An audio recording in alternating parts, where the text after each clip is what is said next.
Hello દોસ્તો, સ્વાગત છે મારી ચેનલ ગુજરાતી સાહિત્યમાં આપ સૌનું. હું છું ડોક્ટર એસજી ભટ્ટ. આજે આપણે જાણીશું ગુજરાતી સાહિત્ય સ્વરૂપમાં એકાંકી સાહિત્ય સ્વરૂપના લક્ષણો. આજે એનું સંપૂર્ણ એકાંકી શબ્દની વ્યુત્પત્તિ, એની વ્યાખ્યાઓ અને સાથે સાથે એના સંપૂર્ણ લક્ષણો આ વિડીયોમાં આજે આપણે જાણીશું.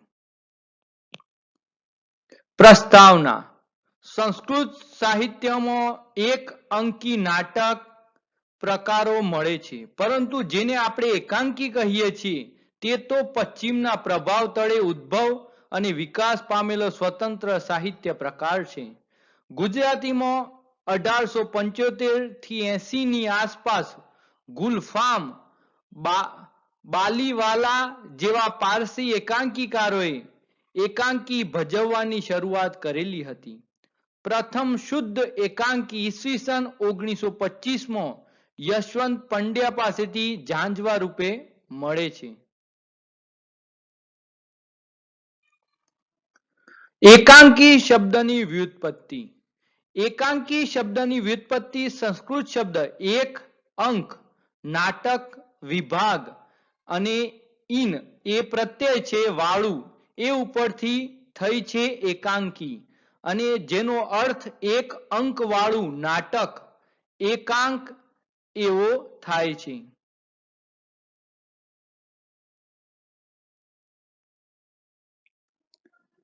એકાંકીની વ્યાખ્યાનો અભ્યાસ કરીએ. કોઈ એક ઘટના, પરિસ્થિતિ કે વિષયને ઉત્કૃષ્ટ સંવાદિતા તેમજ કરકસરથી નિરૂપતી અનેક પ્રવેશોમાં વિભાજિત નિશ્ચિત સમયાવધિમાં ભજવાતી નાટ્યકૃતિ એટલે એકાંકી, એવું જયંતી દલાલ કહે છે. એકાંકીઓ એ એવી કૃતિ છે કે જે પ્રેક્ષકોને આખીય એક બેઠકે એકી સાથે ગ્રહણ કરવાની હોય છે. એમાં ઘણું ખરું તો એક દૃશ્ય હોય છે, પણ જુદા જુદા દૃશ્યોમાં વહેંચાયેલું પણ એ હોય છે, એવું ઉમાશંકર જોશી આપણને જણાવે છે. એકાંકીની વ્યાખ્યા. A one act play deals with a single dramatical situation and aims to produce but one effect. R. Gray નામના જે સાહિત્યકાર છે એ એકાંકીની આવી વ્યાખ્યા આપણને આપે છે કે વન પ્લે એક્ટ અંગ્રેજીમાં કહેવાય છે. એ શું કરે છે? સિંગલ ડ્રામેટિકલ સિચ્યુએશન, એક જ અસરકારક એવી ડ્રામેટિકલ સિચ્યુએશન હોય છે. એનો ગોલ એમ એ ઇફેક્ટ લોકો ઉપર પાડવાનો હોય છે. એકાંકી એટલે એક અંક, એક જ વસ્તુ, ઘટના, એક જ ચોટ, એક જ કેન્દ્રભૂત પ્રશ્ન કીવા કોયડો, એક જ વક્તવ્ય, એક જ વિચાર દર્શન અને એક જ બેઠક, આમ બધાની એકતા એટલે જ એકાંકી, એવું ભાનુપ્રસાદ ચોકસી આપણને જણાવે છે. એકાંકીમાં જીવનનું એક ચિત્ર, એક અનુભવ કે એક પરિસ્થિતિનું ચિત્ર હોય છે, એવું તખ્તસિંહ પરમાર આપણને જણાવે છે. એકાંકીના વિવિધ પર્યાયો છે. ગુજરાતી અને હિન્દીમાં એકાંકી શબ્દ પ્રચલિત છે. મરાઠીમાં નાટક અથવા તો એકાંકિકા, પંજાબીમાં એકાંગી, ઉર્દુ ફારસીમાં યકબા બીડર તરીકે ઓળખાય છે. ગુજરાતીમાં એકાંકીના પર્યાયો અલગ અલગ રીતે ઓળખાય છે. નાટકનું એક અંકનું, એકાંકી નાટિકા, લઘુ નાટક, વેશ અથવા તો એકાંકિકા, આ વિવિધ પર્યાયોથી ગુજરાતીમાં ઓળખાય છે. એકાંકીના સ્વરૂપ લક્ષણો.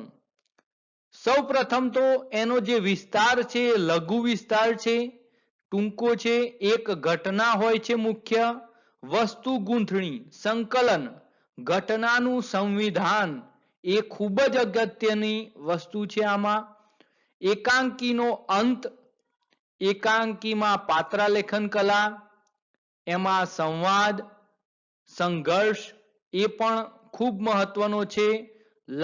લક્ષ્યગામિતા, તખ્તા લાયકી, દેશકાળ અને વાતાવરણ, ભાષા શૈલી અને રસ નિરૂપણ અને જીવન ઉદ્દેશ. આમ વિવિધ એકાંકીના અનેક આવા લક્ષણો હોય છે. હવે આપણે એક એક લક્ષણોને અભ્યાસ કરીએ. એમાં અભ્યાસ કરતા પહેલા વસ્તુ ગૂંથણી, સંકલન અને ઘટનાનું જે સંવિધાન છે એ ખૂબ જ મહત્વનું છે. તો એમાં શું શું આવે? એના 7 સ્ટેપ છે. સૌપ્રથમ વસ્તુનો આરંભ, ઉપાડ એ ખૂબ જ અગત્યનો છે. કઈ રીતે એનો આરંભ થાય છે, એનો ઉપાડ કઈ રીતે થાય છે.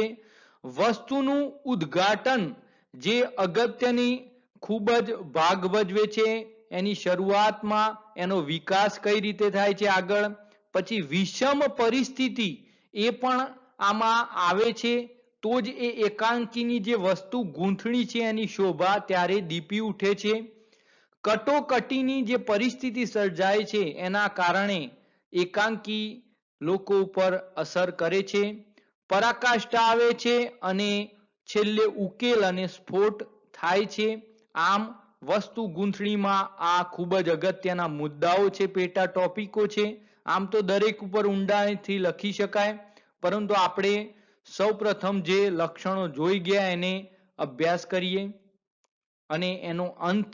આમ એકાંકીની વસ્તુ ગૂંથણીની સુંદર, જેમ કોઈ રૂમાલ કોઈ ગૂંથે છે તો એની શોભા ત્યારે દીપી ઉઠે છે કે જ્યારે એ અરસપરસ મળીને એક સુંદર આકાર, સુંદર દૃશ્ય, સુંદર ચિત્ર ઉપસી આવે છે. એવી રીતે આ એકાંકીમાં આ વસ્તુ ગૂંથણીથી એની શોભા દીપી ઉઠવી જોઈએ. વિષય વસ્તુ અને એનો વિસ્તાર કેવો હોય છે એકાંકીમાં? તો એકાંકીમાં વસ્તુ વિસ્તારની પસંદગી અગત્યની ગણાય છે. એકાંકી પૌરાણિક, ઐતિહાસિક, સામાજિક, રાજકીય, ધાર્મિક, વૈજ્ઞાનિક વિષય વસ્તુનું નિરૂપણ કરી શકે છે. એકાંકીની ઘટના સમગ્ર જીવનની પ્રતિનિધિત્વ રૂપ હોય છે. એકાદ મહિનાની ઘટનાની આસપાસ સમગ્ર જીવનનું પ્રતિબિંબ નિહાળી શકાય છે. એકાંકીમાં જીવનની પરાકાષ્ઠાનો પ્રસંગ આલેખાય છે. એકાંકી શરૂ થાય ત્યારે તો જીવનની મોટા ભાગની વાત પૂર્ણ થયેલી હોય છે. એકાંકી જીવનની છેલ્લી બાબત કે પ્રસંગે પ્રગટાવે છે. જીવનની મહત્વની બાકી રહી ગયેલી ઘટનાને કલાત્મક રીતે એકાંકીમાં કંડારાય છે. સંક્ષિપ્તતા એ એકાંકીનો વસ્તુનો આવશ્યક ગુણ છે. સામાન્ય રીતે એકાંકીના અભિનય 30 મિનિટથી 45 મિનિટમાં સમાપ્ત થવો જોઈએ. હવે પાત્રાલેખન. એકાંકીમાં ટૂંકી વાર્તાની જેમ પાત્રો જૂજ હોય છે. 1, 2 કે 3 જ હોય છે. પાત્ર જૂથ પણ હોઈ શકે છે. એક જ એકાંકીમાં વિશાળ પાત્ર સૃષ્ટિ શક્ય નથી. પાત્ર સંખ્યામાં કોઈ નિયમ નથી. જરૂર મુજબ એકાંકીમાં નાયક નાયિકા, પ્રતિનાયક અને પ્રતિનાયિકા પણ હોઈ શકે છે. એકાંકીનું મુખ્ય પાત્ર મહત્વપૂર્ણ, ધ્યાનાકર્ષક હોવું જોઈએ. ક્રિયાશીલ પાત્રોનું ચિત્રાંકન થવું જોઈએ.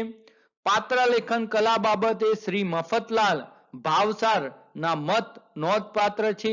એકાંકીકાર ટૂંકા સમયમાં વિભિન્ન વ્યક્તિવાળા પાત્રોનું આલેખન કરવાનું હોવાથી તેની પાસે પાત્રલેખન ખૂબ ઊંચી શક્તિની અપેક્ષા રાખે છે. સંવાદ. સંવાદ એકાંકીના સ્વરૂપમાં મહત્વનું તત્વ છે. પાત્ર વચ્ચેના સંવાદો ટૂંકા, સચોટ, ધારદાર હોવા જોઈએ. પાત્રો ઉચિત અને પ્રસંગોચિત સાથે માર્મિક સંવાદો એકાંકીમાં અનિવાર્ય છે. સંક્ષિપ્ત અને વ્યંજનાસભર સંવાદો એકાંકીને વધુ સફળ બનાવે છે. નાટકની આખીય સંકલ્પનાનો લય સાચવવાનો બીજો સંવાદ પર હોવાનું શ્રી ઉમાશંકર જોશીએ જણાવ્યું છે. ડોક્ટર ભરતકુમાર ઠાકર સંવાદમાં મુખ્યત્વે 3 કાર્યો જણાવે છે. એક છે કથા વસ્તુને વિકસાવવો, બીજું છે કથા વસ્તુમાં અસરકારકતા ઉત્પન્ન કરવી અને પાત્રોનો વિકાસ કરવો. આ સંવાદ દ્વારા આપણે કરી શકીએ છીએ. હવે વાતાવરણ અને દેશકાળ. વાતાવરણ એટલે સ્થળ અને સમયે એકાંકીની ઘટના કોઈને કોઈ સ્થાને બને છે અને તે ઘટના બનવાને કોઈને કોઈ સમય હોય છે. આથી એકાંકીકાર સ્થળ સમયને વાતાવરણ અનુસાર જ પોતાના પાત્રોનું ને પ્રસંગોનું સંકલન કરવું જોઈએ. વાતાવરણ વગર ચિત્રણ અસરકારક બની શકતું નથી. એટલું જ નહીં પણ હાસ્યાસ્પદ બની જાય છે. આથી નાટકની અથવા તો એકાંકીની અસરકારકતા ટકાવી રાખવા માટે ત્રિસંકલન યુનિટી જરૂરી છે. એમાં સ્થળની એકતા યુનિટી ઓફ પ્લેસ, સમયની એકતા યુનિટી ઓફ ટાઈમ એન્ડ ક્રિયાની એકતા યુનિટી ઓફ એક્શન. આ ત્રણે એકતા ખૂબ જ અગત્યનો ભાગ ભજવે છે. હવે એકાંકીમાં વપરાયેલી જે ભાષા છે એ પણ ખૂબ અગત્યનો ભાગ ભજવે છે. એકાંકીમાં અભિવ્યક્તિનું મહત્વનું માધ્યમ ભાષા શૈલી છે. પ્રત્યેક એકાંકીકારની ભાષામાં વિવિધતા હોય છે તેમ પ્રત્યેક એકાંકીની ભાષા પણ વૈવિધ્યસભર હોય છે. સમસ્યા પ્રધાન કે ભાવ પ્રધાન એકાંકીની ભાષામાં ફેર હોય છે. ભાષા સજ્જતા હોવી એ એકાંકીકારની મહત્વની લાક્ષણિકતા ગણાવી શકાય. ભાષા દ્વારા પાત્ર નિર્માણ પામે છે. પ્રત્યેક પાત્રની પોતાની ભાષા હોય છે. એકાંકીકારે પાત્રોચિત ભાષાની પ્રયુક્તિઓ કરવાની આવશ્યક બને છે. રસ દર્શન. એકાંકીમાં રસ દર્શન યથોચિત થવું જોઈએ. એકાંકીમાં પ્રધાન રસ ઉપરાંત ગૌણ રસનું પણ નિર્માણ થવું જોઈએ. મુખ્યત્વે એક રસ પ્રધાનતા હોય છે. પરિસ્થિતિ, પ્રસંગ કે ઘટનાના નિરૂપણ અને નિર્માણમાં યોગ્ય રસ વહન દર્શન થવું જોઈએ. એકાંકીમાં રસની બાબતે શ્રી મફતલાલ ભાવસાર નોંધે છે, ભાવની એકતા, ભાવની સચોટતા, રસની હેલી નહીં પણ આછી મનમાં પ્રબળ કરતી વૃત્તિના ભાવ સભરતા નહીં પણ ભાવ નિર્જર એકાંકીની કલાને વિશિષ્ટ બનાવે છે. લાગવની કલા. ટૂંકી વાર્તાની જેમ એકાંકી એ લાગવની કલા છે. એમાં સંક્ષિપ્ત ગુણ અનિવાર્ય છે. એકાંકીનું સ્વરૂપ ટૂંકું ને નાનું હોવું જોઈએ. એકાંકીમાં વસ્તુ, સ્થળ કે સમયનો વ્યાપ કે વિસ્તાર હોતો નથી. વિષય વસ્તુ અને સ્થળ કાળનું પ્રમાણ નાનું હોવું જોઈએ. સમય મર્યાદિત 30-40 મિનિટની સામાન્ય રીતે હોવી જોઈએ. ગુજરાતી વિવેચકો એકાંકીની સમય મર્યાદા 20 મિનિટથી 1 કલાક સામાન્ય રીતે આંકે છે. અભિનય ક્ષમતા રંગમંચતા. એકાંકી અભિનયક્ષમ હોય છે. તેથી તેના કાર્ય વેગ, નાટ્યાત્મકતા, સંઘર્ષ, રહસ્યો આદિ તખતા લાયકીના ગુણો હોવા જરૂરી છે. ટૂંકા ગાળામાં મહત્વની ઘટનાઓ રજૂઆત કરવામાં આવે છે. એકાંકીમાં ભજવણી ક્ષમતા વધુ તેમ એકાંકી વધુ સફળ બને છે. અભિનય ક્ષમતાની તમામ લાક્ષણિકતા એકાંકીમાં સમાવિષ્ટ થયેલા હોય છે. કારણ કે એકાંકી પણ નાટકની જેમ દ્રશ્ય શ્રાવ્ય કલા છે. સંઘર્ષ. સંઘર્ષ 4 પ્રકારના હોય છે. એક, માનવ વિરુદ્ધ ઈશ્વર કે કુદરત. બીજું, માનવ વિરુદ્ધ માનવ. ત્રીજું, માનવ વિરુદ્ધ સમાજ. અને ચોથું, માનવ વિરુદ્ધ પોતાની જાત, સ્વ. સંઘર્ષે પ્રેક્ષકોમાં ભાવાવેગ જન્માવે છે. સંઘર્ષ નહીં તો નાટક નહીં. નો કોન્ફ્લિક્ટ નો ડ્રામા. સંઘર્ષ બાહ્ય રીતે એટલે કે સ્થળ અને ક્યારેક આંતરિક એટલે કે સૂક્ષ્મ હોય છે. પ્રેક્ષકો કે વાચકોના મનમાં તેના ભણકારા વાગ્યા કરે તેવો હોવો જોઈએ. સંઘર્ષ ઉચ્ચ કક્ષાએ પહોંચે ત્યાં પરાકાષ્ઠા આવે છે. જે પ્રેક્ષકોની ઉર્મિઓને જણાવે છે. આ પરાકાષ્ઠા પછી વસ્તુનો સ્ફોટ થાય છે, ઉકેલ આવે છે, જેને અંત પણ કહેવામાં આવે છે. જીવન અને ઉદ્દેશ. એકાંકીના એક ગૌણ તત્વ તરીકે જીવન ઉદ્દેશ પણ આવે છે. બીજા શબ્દોમાં કહીએ તો એકાંકીનો પ્રભાવ કે અસર, જેમાંથી નાનકડું જીવન દર્શન કે લેખકનો વાસ્તવ જગત અંગેનો આગવો દ્રષ્ટિકોણ પ્રસ્તુત થાય છે. સમાપન. આ ઉપરાંત એકાંકી આદિ, મધ્ય અને અંતની અસરકારકતા, તખ્તા, લાયકી, સંઘર્ષ વગેરે પણ આવશ્યક અંગ તરીકે લેખાય છે. એકાંકીના વિષય વસ્તુ અને સ્વરૂપને આધારે વિવિધ પ્રકારો પડે છે. જેમ કે વિષયને આધારે સામાજિક, પૌરાણિક, ઐતિહાસિક, રાજકીય અને સાહિત્યિક. એકાંકી સ્વરૂપને આધારે ટ્રેજેડી, કોમેડી, પ્રહસન, ફેન્ટેસી, ઓપેરા, સંવાદ વગેરે પ્રકારના એકાંકીના વિભાજિત કરી શકાય. મિત્રો, આ વિડીયો બનાવવા માટે આવા વિવિધ સંદર્ભ ગ્રંથોનો ઉપયોગ કરવામાં આવેલો છે. પ્રસ્તુત કરતા doctor Shabbir Ali ji Bhatt. Thank you for watching this video. મિત્રો, આવા વધુ વિડીયો જોવા માટે મારી ચેનલને સબસ્ક્રાઇબ કરો, બેલ આઇકન દબાવો, જેથી તમને તુરંત નવા વિડીયો મળી રહે. મિત્રો, આવા વિવિધ સાહિત્ય સ્વરૂપ વિશે જો તમે જાણવા માંગતા હોય, અથવા તો દરેક પ્રકારના લેખક, કવિ અને એના જીવન અને કવનથી પરિચિત થવા માંગતા હોય, તો એનિમેશન સાથે મારી ચેનલ પર વિડીયો અવેલેબલ છે. અને ગુજરાતી સાહિત્યને લગતા તમામ વિડીયો, તમામ MCQ, તમામ પ્રકારના સાહિત્ય સામગ્રી તમને આ ચેનલ ઉપરથી મળી રહેશે. Thank you for watching this video.